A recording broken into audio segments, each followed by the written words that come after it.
Hey, welcome back to another edition of Babyface Brew Review. My name is Alex. I'll be walking you guys and gals through this review for the next few minutes here today. Apologize in advance, got a little bit of a cold going on, so if I sound a little nasally or cough a little bit, I apologize. We're powering through here in this review and going to Lagunitas Brewing Company out of Petaluma, California and Chicago, Illinois. This came in the mail the other day from Lagunitas, so thank you guys.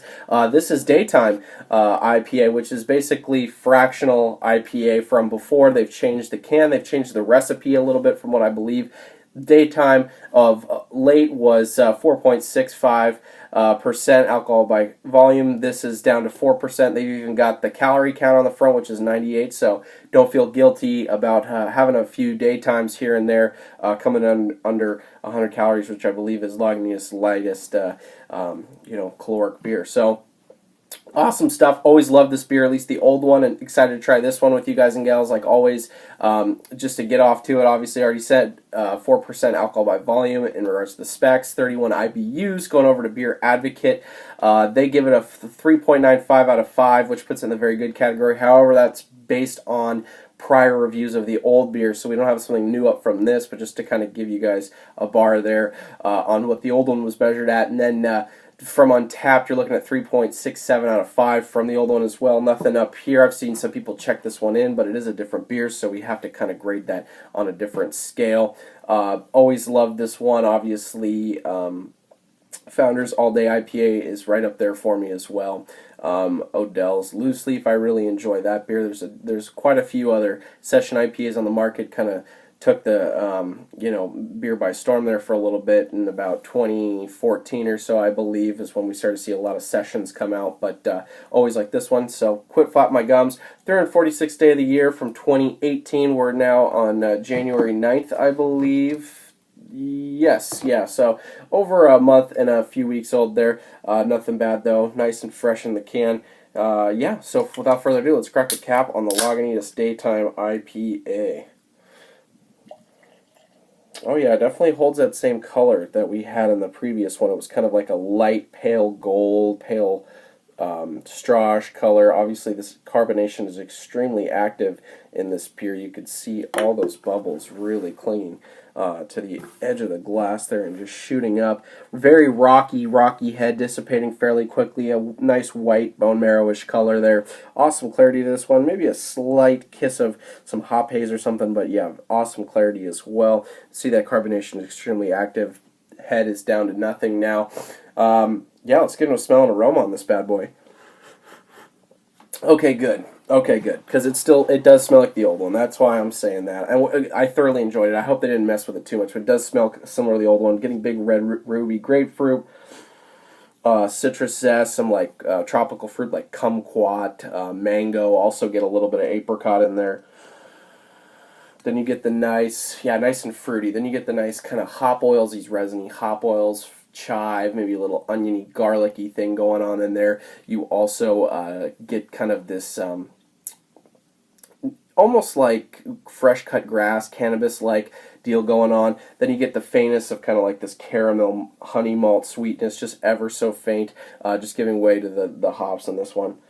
Really nice smelling stuff for a session IPA. Yeah, you can see that head's nothing. Almost looks like cider in the glass there. Without further ado, cheers, pros, or how you want to call it, Lagunitas DayTime IPA.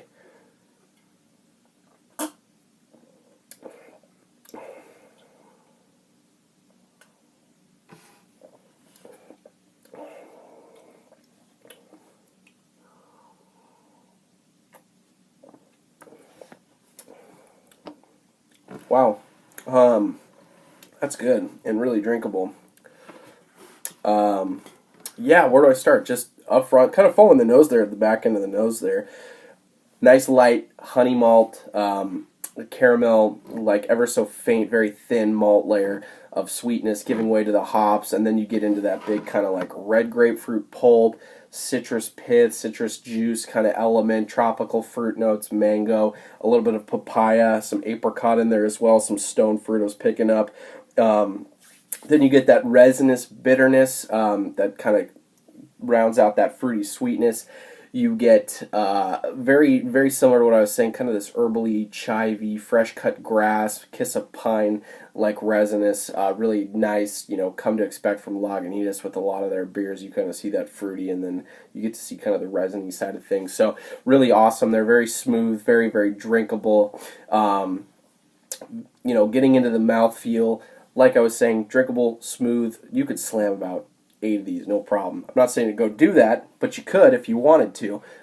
Really, really drinkable. Alcohol is not there whatsoever. I will turn to this on some hot summer days, some days at the beach, out golfing maybe as well. This is a nice addition to a light sessionable ale that doesn't, like sometimes you get a little bit of palate fatigue if you're drinking quite a few of Founders all days. They're very, very solid, don't get me wrong. They're really well crafted, but in terms of drinking quite a few of them over the majority of a day, you might get a little bit of palate fatigue. You're going to get a little bit more sweetness from the malt there, a little bit more robust flavors. This is just very bone dry, very, very crisp, fruity. You have it cold. I mean, you can pound these things. This is awesome. It almost tastes kind of like a watered down 12th Never ale from Lagunitas, the one in the purple can. But this one, in comparison to the previous DayTime fractional IPA, that one is a little bit more oily in texture. It has a little bit more body. I can see they've watered this down to get it,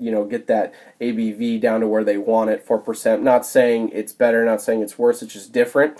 It's a different beer. They got it at a different ABV and all, but you could see where this beer definitely comes from the previous DayTime. So as a grade, I really enjoyed this. This is, for me, definitely a B+. I'm going to go like 88. If we're looking, let's go 89. We're looking at session IPAs. We're not comparing this to IPAs, double IPAs. We're not comparing it to New England style IPAs. We're comparing it to session IPAs. What's on the market, right? 1 to 100. I think this is right up there. I mean, this is a B+, A- beer. This is awesome from Lagunitas. I mean, reach for this. Like I just said, it's hot when you want to drink a few, you're at a show. This is something definitely would encourage you guys to try. It's going to be dirt cheap for the most part. Lagunitas probably be about $7.99, $8.99 a six-pack where you'll find Lagunitas beer.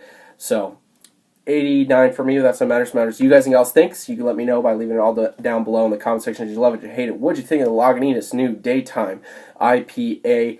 I appreciate each and every one of you guys. I say it every single time. Thank you so much for listening to Gabber about beer and going back and forth and contributing.